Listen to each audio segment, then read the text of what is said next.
ஏற்றம் மிகுந்த வாழ்வு தரும் அரச மரத்தடி விநாயகர் வழிபாடு. சிவன், பிரம்மா, விஷ்ணு ஆகிய மும்மூர்த்திகள் குடிகொண்டுள்ள மரம்தான் அரச மரம். இது தேவலோகத்து மரம் என்றும் கூறப்படுகிறது. இந்த அரச மரத்திலிருந்து நல்ல உயிரோட்டமான ஜீவனுள்ள காற்று அதிகாலையில் நமக்கு கிடைக்கிறது.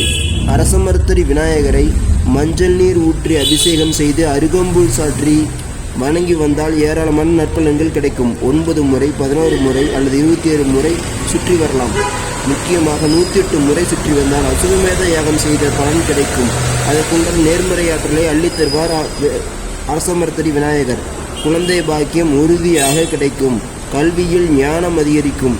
குடும்பத்தில் ஒற்றுமை அதிகரிக்கும். தொழில் தடை நீங்கி செல்வம் பெருகும். அமாவாசையுடன் திங்கட்கிழமை வரும் நாள் அம்மா அரச மரத்தடி விநாயகரை சுற்றி வரும் பொழுது மிகவும் சக்தி வாய்ந்த நாளாக கருதப்படும். சனிக்கிழமை ஒரு நாள் மட்டுமே அரச மரத்தை தொட்டு வணங்கலாம் என பெரியோர்கள் சொல்லி வைத்தார்கள். மொத்தத்தில் ஏற்ற மிகுந்த வாழ்வு தருவார் அரச மரத்தடி விநாயகர். ஓம் கம் கணபதியே நமக.